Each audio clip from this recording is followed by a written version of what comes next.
Alright, welcome back to Windows 10 tutorials.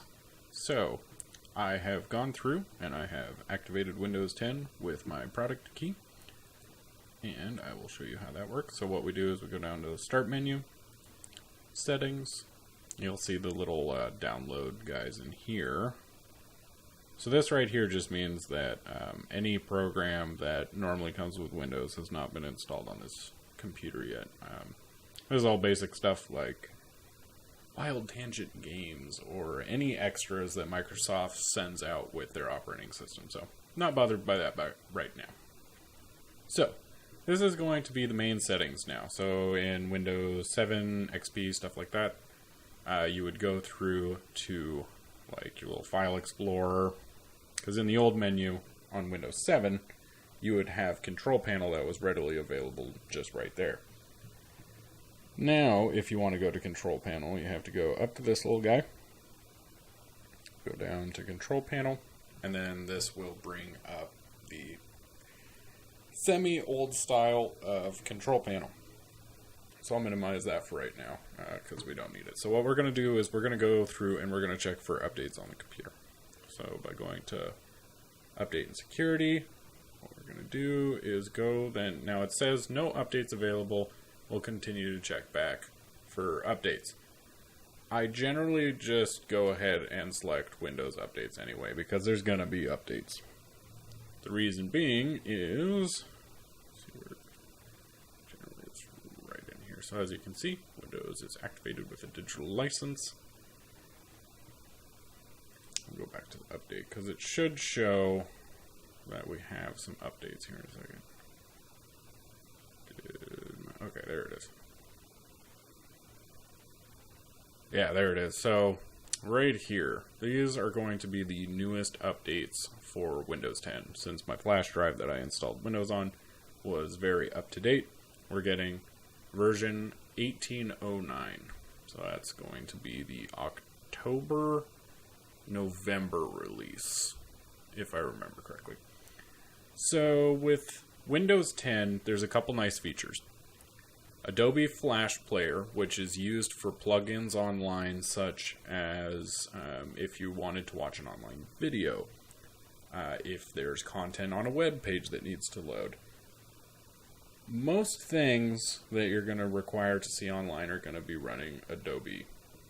So having Adobe Flash Player built into Windows is nice. So in Microsoft Edge, which is the main browser that comes with Windows 10, now, Internet Explorer is still around on Windows 10. I don't know why.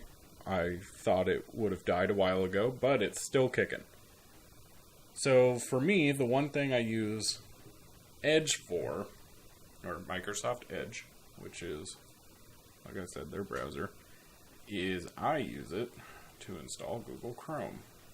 So we'll go google.com. Sorry if the clicking's loud. My keyboard is quite clicky. We'll just maximize. Oh, good lord. I don't really care about that. So then what we can do is we can sign in. Not that I really need to, but I'm going to anyway. Maybe. There we go. Now it's loading. Don't mind the internet connection. Sometimes it can be a little slow. Also, when dealing with Windows updates, and then also trying to run some stuff, depending on who you have for internet, your computer can run a little bit slower. I have Frontier, so yeah, that's enough said about that. So if you want to activate your Gmail and sign into Google Mail, you can do that. So pretty much for doing Windows updates, that's really all you have to do. You just got to let it update, go through it. Bada bing, bada boom. Now there are a couple ways that you can set how Windows will do updates. So one way is you set hours in which Windows can restart the computer. Now these are going to be hours such as outside of normal use. So set active hours to let us know when you typically use this device. So right here, this would be the main state of when is the possible times you're going to use your computer. So generally what you should do is just set the time you're awake, and then the time that you're not awake, you can have it be allowed to install Windows updates. So I'm just going to say 12 a.m. Bam. Save. So I know it's only 9:30 on the time, but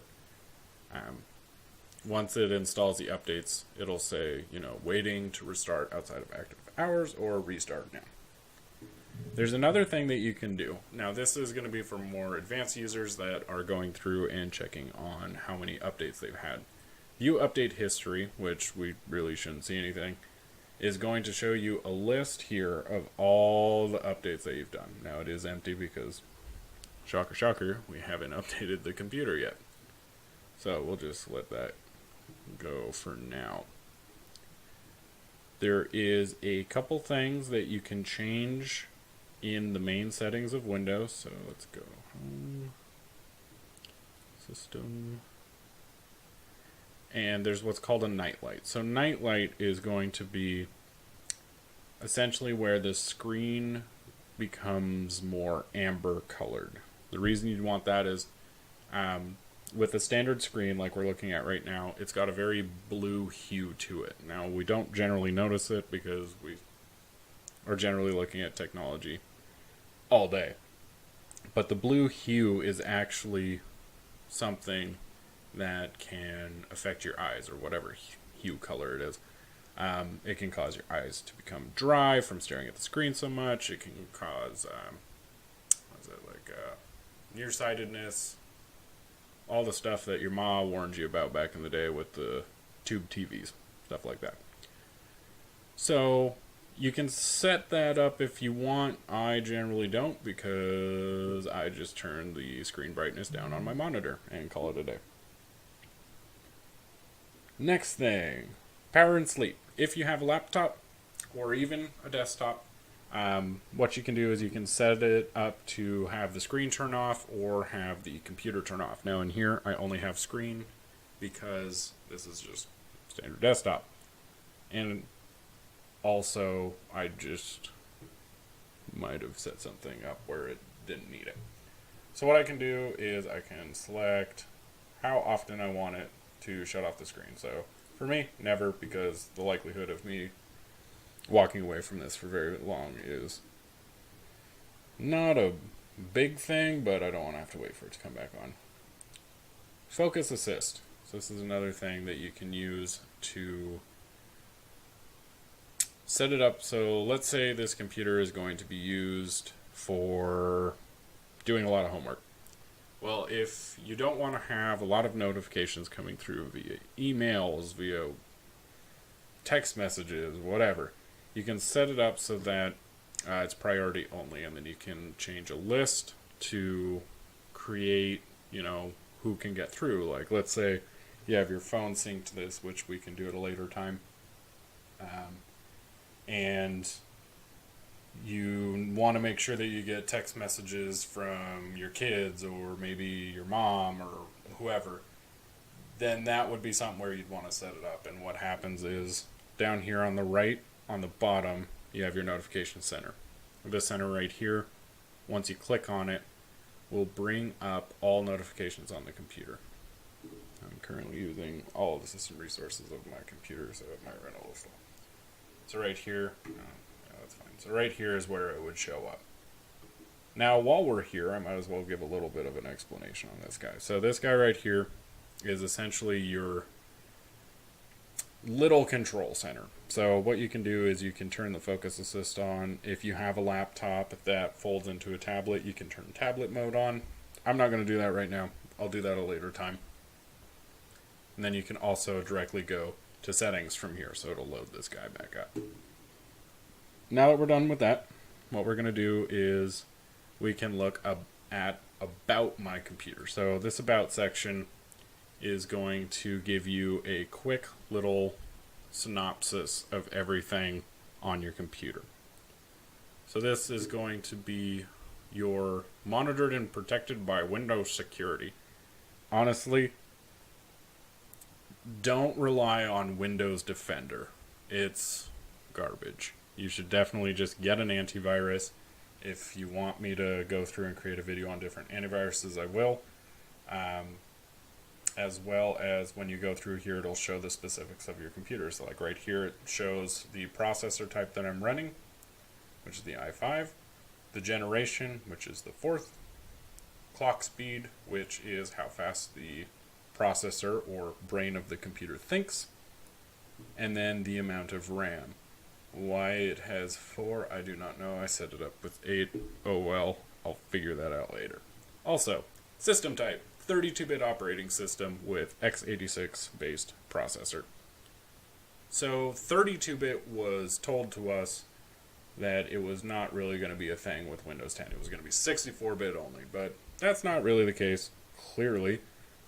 Windows 10 does have a 32-bit, and you can install it on older computers. Now that we've gone through some of the boring stuff, you can also see on the bottom here the version of... Hello. A little bit of lag there. The version of Windows you're running, 1809, which is the most current.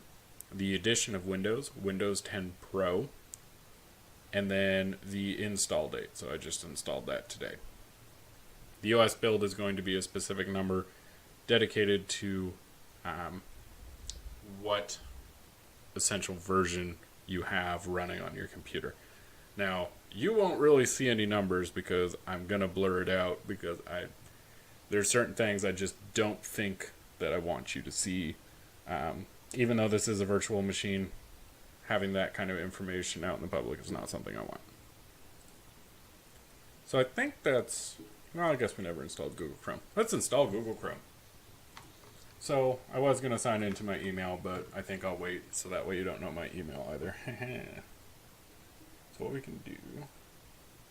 Now this is the great part. We're going to Google Chrome. It's kind of an oxymoron. So I'm just going to type it in. Now, when you're on a search, if it says add in front of the address, do not click on it. The reason being is that link right there can have malware or adware or viruses on it. Always go for one that is just the HTTPS. This is important. This right here is what you want to see in front of every URL that you get. URL is what a link is on the web, so www.google.com or whatever. That the S on it means that it's a secure site. That means it's been verified to be safe. So what we're going to do, we're going to download Chrome. No, I do not want to help Google be better because I am very stingy. That's not true, I'm kidding. So I'm going to let this install real quick. Running a security scan. It's a lot that's going to do. And okay, let's go in here. Yay, it's almost done. So what we're going to do is when you have a download going on Google, on Microsoft Edge, this is how you can get to the folder wherever it is. Just go open folder. And what it's going to do is it's going to find out in the system where your item was downloaded, and it's going to go to it. This kind of video has been really just like a montage of literally everything that came to my mind as I started doing it. So, what we're going to do... Hello, thank you. Sometime today, please. Why aren't you loading? Okay, fine, whatever. I'll just load it from here then. So you can load it from here, or you can go to the file location. So what I'm going to do is I'm just going to minimize. In just a second here, this guy's going to freak out on me. Might as well just click on that guy. So what this is this just saying, hey, you want to actually do this? Or is this being some sort of program you don't want? Yeah, I just installed it, so I kind of wanted to install Windows. Thanks. Appreciate you. God. Yes, I would like you to install. Okay. Thank you, Google, for trying to install like 14 different web browsers all of a sudden. So this is an area you can run into too. If you're impatient and you click a lot, like myself, then you can have it where when you try and install something and your computer, let's say, isn't the fastest, then you can go through and have issues like this. So Google Chrome is going to download. I'm going to install it, and then, wow, that's going pretty fast. But I'm not going to make you watch the rest of the install. Let me know what you want to see, and I will create some information on that. All right, bye.